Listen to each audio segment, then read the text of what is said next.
All right, now we get to the part where everyone knows this part, I think. Yes. No person except a natural-born citizen or a citizen of the United States at the time of the adoption of this Constitution shall be eligible to the office of President. Neither shall any person be eligible to that office who shall not have attained to the age of 35 years and been 14 years a resident within the United States. Now, the interesting thing to note here is that natural-born citizen is not defined. It is generally taken to mean that you have to be either born in the United States or born to American parents outside the United States. But it's not clear that that's what was intended because, honestly, because citizenship was a little bit more complicated than people realize in those days.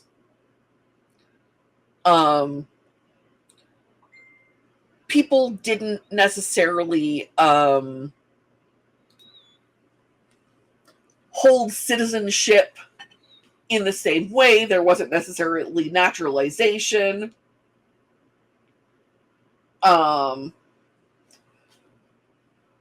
in a lot of places, you weren't a citizen, you were a subject. So United States citizenship was a lot more vague in those days. And that's fine, you know. Now, the issue came up with Obama, obviously. The whole, was he born in Kenya? Spoiler, no, he wasn't. No. He was born in Hawaii. Let's all move on from that. But what I found interesting was there is a constitutional argument that says that John McCain should not qualify as a natural-born citizen under the Constitution. It's not an argument that I agree with. I'm going to be very, very clear about that. But there's an argument there. Because John McCain was born he was born in the Panama Canal Zone, which is not in the United States, obviously. There is an argument that makes him not a natural-born citizen. Again, I think it's a dumb argument. Don't get me wrong. I'm not arguing in favor of this. But there's more constitutional weight behind that than the whole Barack Obama birther thing. but did he have? You said I don't even mention it here, but you said two American citizen parents. Did he have those at least? Yeah, no. Both of McCain's parents were. Yeah, his father was an admiral. You know, his father was stationed in the canal zone. But Barack Obama's mother was an American citizen. So even if she was in Kenya, which again she wasn't, she was in Honolulu, but even if she had been, there's at least as much of an argument that would make Barack Obama a natural-born citizen than that John McCain was. It was always a silly argument if you knew the Constitution and how vague it is on this particular subject. Now, of course, what's not up for discussion is the fact that none of our first presidents were natural-born citizens of the United States. They were of adoption. Yeah, they were at the time of the adoption of the Constitution. Because otherwise we would have had to have waited around for 35 years for someone to be eligible. Do we know who the first born person was? I am looking that up right now. Van Buren was the first president born an American citizen. He was also the only president for whom English was a second language. His first language was Dutch. He was born in 1837. 1837. 1837. So everyone before that had been alive when the. Oh, sorry. He was born in 1782. Okay, that makes more. That makes more. Okay. Yeah, no, he became president in 1837. No, but 1782. That's not. I guess they're counting it after the ratification of the Declaration of Independence and not the Constitution. Okay. Yeah. Which I guess, I'll accept that. Sorry, I'm reading the wrong date, and that threw me off here. Also, he didn't have a first lady because his wife had died 18 years earlier, and it took until one of his 4 bachelor sons married before there was a first lady.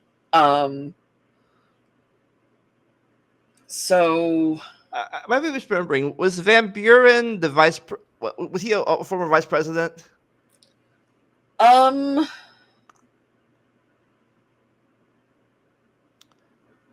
Yes, he was Andrew Jackson's vice president. That's what I was thinking. Like, I didn't want to say that loud. Was he Jackson's vice president too? Yeah. So Jackson was the last guy born before the thing. First president born under the Constitution. Yeah, it's not Martin Van Buren. Thank you. Nobody wants to tell me. So I'm going to look past Van Buren and see who the next president was. 1773. So the next president wasn't born a citizen because he was born before the Declaration of Independence. Harrison? Yeah. Tyler was born in March 29th, 1790. So Tyler was the first president born after the ratification of the Constitution. He was the 10th president. Right. We talked about next part. We talked about this during a previous episode, but you think 35 is a good year for president? I think 35 is a good year.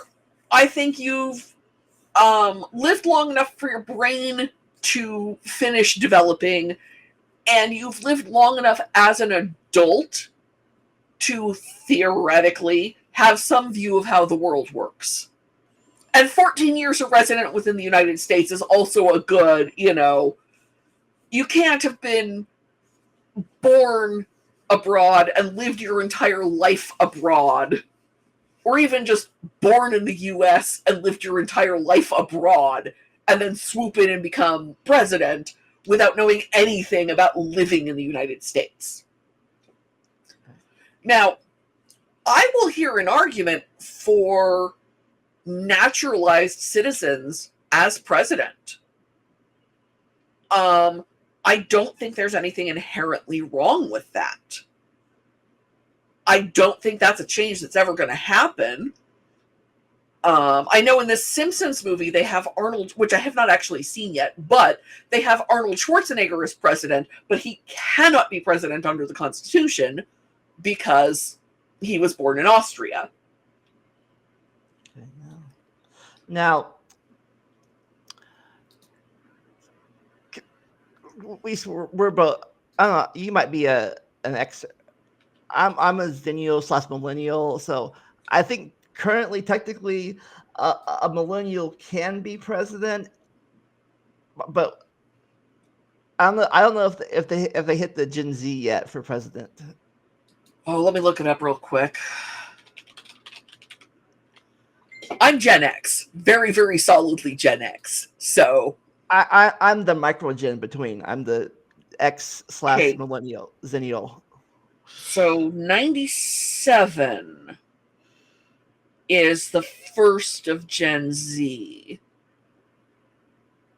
So not yet. Okay.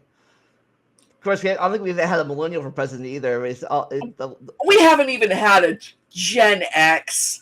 I was watching a thing recently on Generation X that cited Obama as Gen X, and that's because they were screwing with their numbers of when the generation started so they could claim him. I swear this is what happened. It's all been boomers and silent. Like, I don't even... Yeah. So I was like, so we haven't had a millennial yet. We haven't had an Xer yet.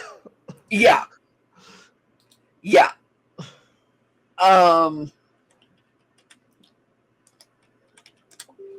The first Gen Z that will be eligible to be president is in the 2032 election. And those people would be awfully cuspy. Let's see here. I'm going to find that guy who wasn't eligible. Because...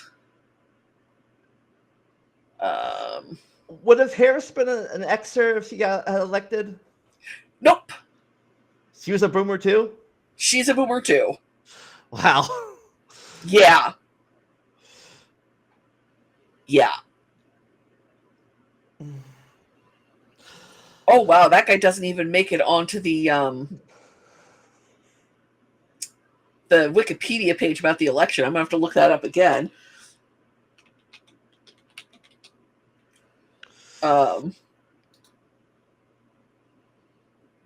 So yeah, Shiva Ayadurai is an Indian American entrepreneur who ran for U.S. president this year despite being completely ineligible. He also claimed in 2011 to have invented email.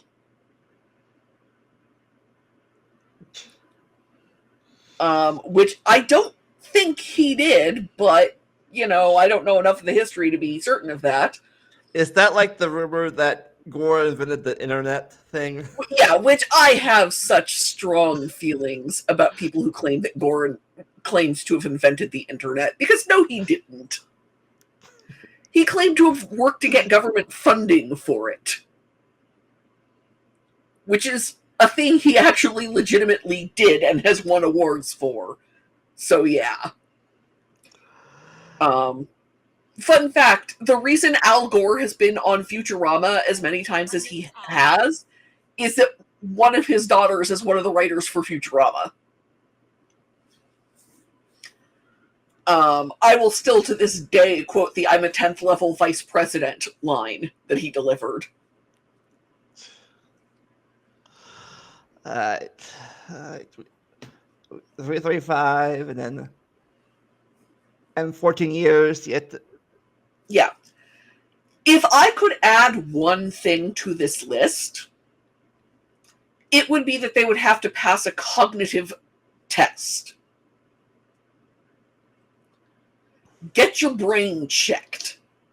I'm not saying you can't be mentally ill. I'm not talking education. I'm not talking intelligence. I'm talking prove you don't have dementia. Because we don't know for sure, but we have almost certainly had a president who was suffering from Alzheimer's. Would that have been Reagan? That would have been Reagan.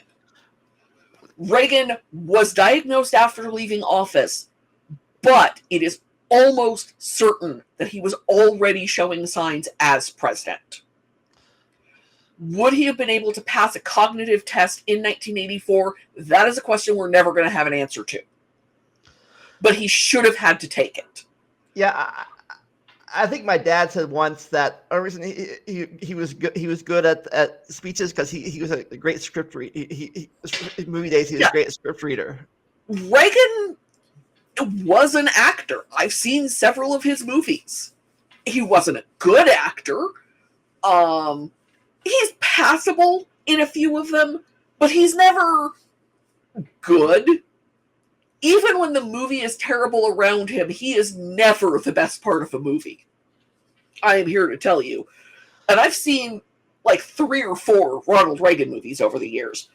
But He could read a script. That was his job. And so he has this reputation for being a great communicator. He had good script writers. Talking one-on-one, if you wanted to hear anecdotes about the early days of Hollywood, great. If you wanted to actually talk, that was something he was less good at.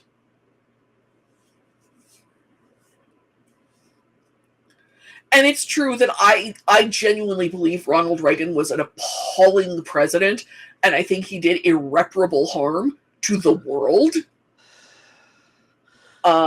We're coming up on, we're in the days of celebrating National AIDS Remembrance Day here, and millions of people have died who wouldn't have if the Reagan administration had done what they needed to do. Yeah. I remember for the longest time, all the Republicans still, I won't say worship, but they put him on a pedestal for the longest time. Oh, they still do, even though they would have hated, a lot of current Republicans would hate current Reagan for a lot of the things he actually did in office.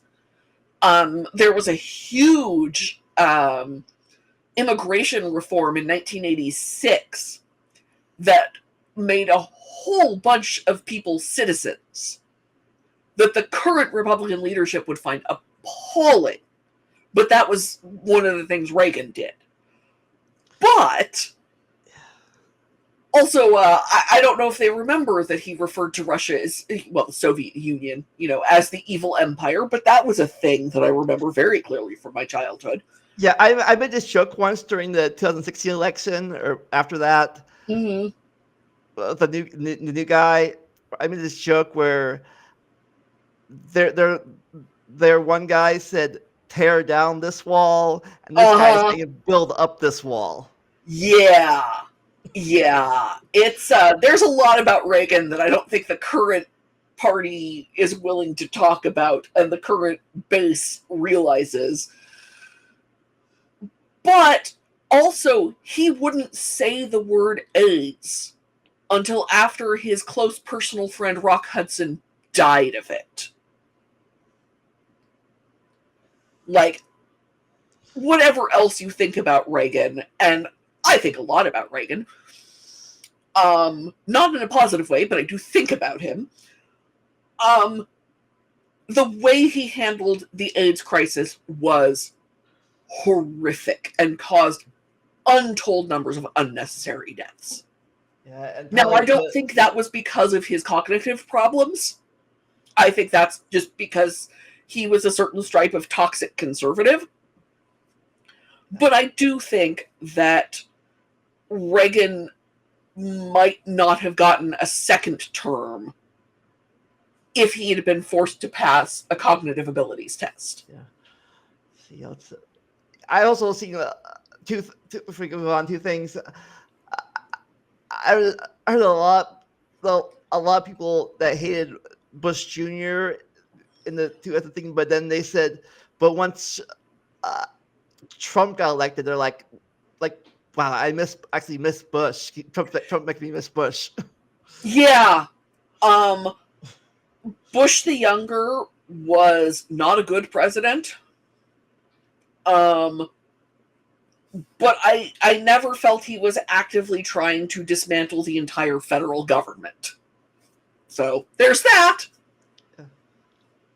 Another one that said that people that were considered conservatives 20, 30, 40 years ago will be moderates or liberals now in this election day and age. I think it's more complicated than that. I think that some of their stances yes and some of their stances no. Yeah. I think that what sets conservative and liberal changes a lot as time passes in a way that most people do not really think about. And this isn't just the whole Party of Lincoln rhetoric, where apparently I have to explain to people that politics has changed since the 1860s all the time. Yeah. I think politics has changed since the 1980s.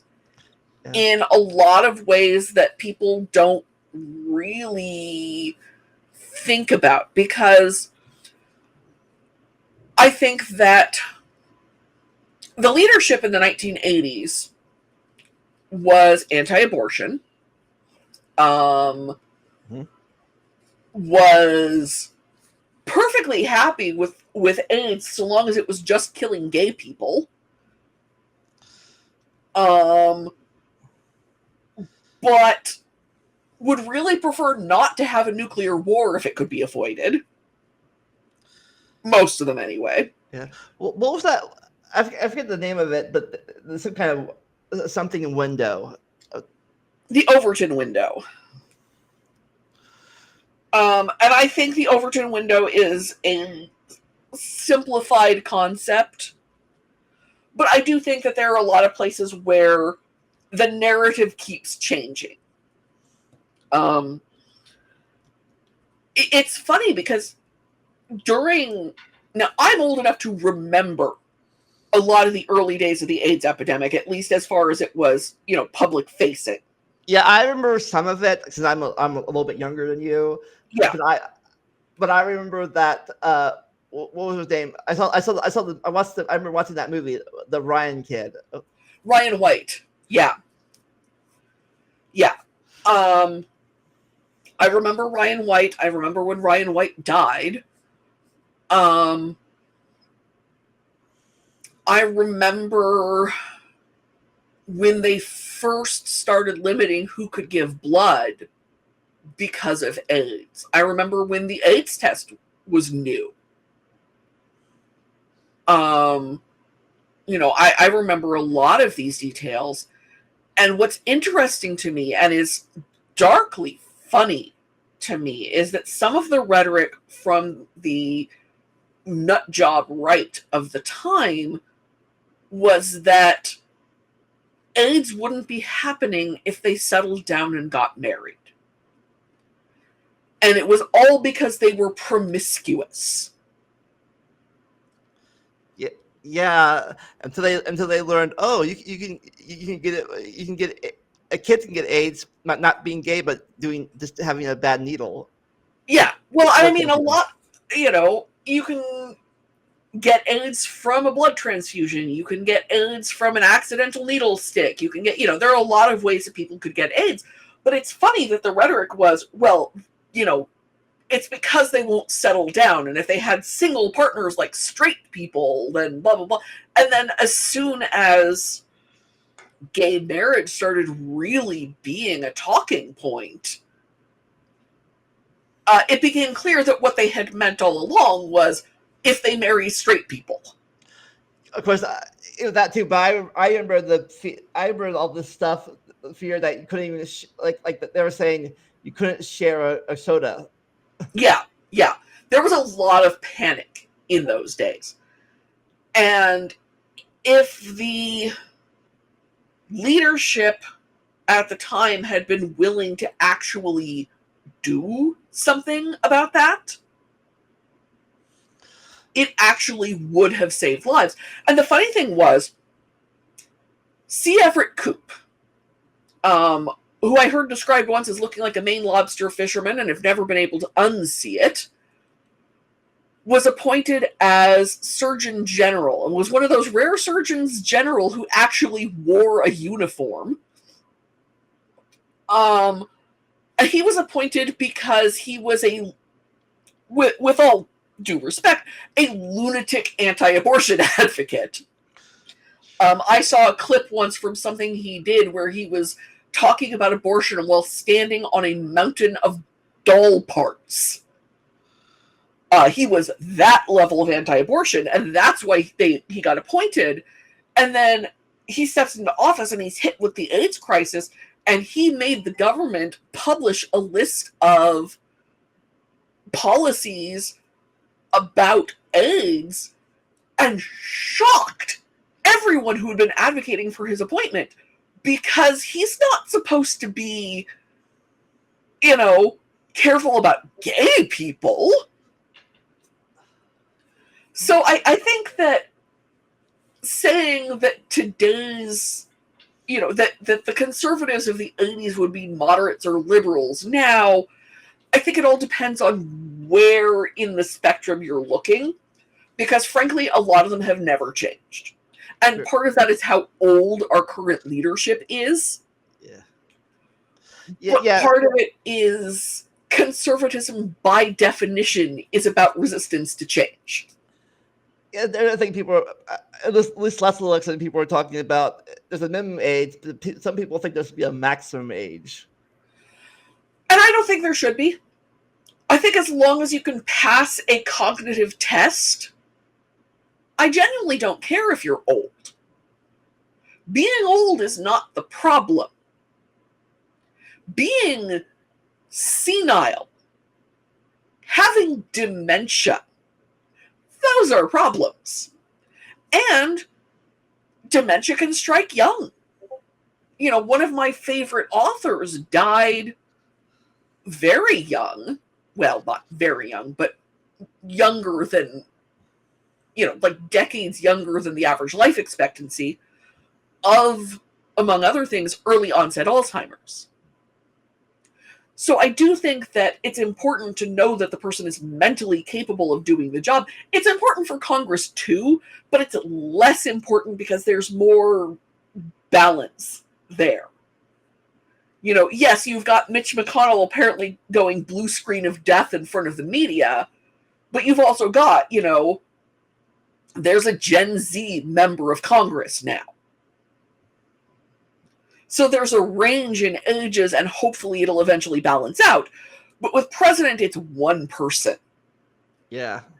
And I would like to know for sure that the person is capable of actually handling things and is not slipping away. And I don't think that's a partisan issue. It was in the most recent election simply because, well, yes, they're both boomers. They're at opposite ends of the boomer spectrum. But I think that there are plenty of, my mom is silent generation. My mom's not even a boomer. And so far as I know, she could sail through a cognitive skills test. Now, I still don't want my mother as president for a whole bunch of reasons, but she could do the job. Yeah. I think at this point we've rambled on about this topic. I think I don't think we talk about this topic that much. Well, kind of. But. Feelings about this topic have intensified, I think, in recent months. But yes. But I guess for the next, I guess in 2028, we will see if we get at least an Xer on the ballot. If it'd be nice. J.D. Vance is an Xer. I don't want him. Not him. I don't want him. But he is an Xer. He's the first Xer to hold executive branch at least office at that level. Yeah. I don't know if a millennial will be running yet, but at least an Xer at this point. Yeah. Yeah. All right. We'll see you in the next part.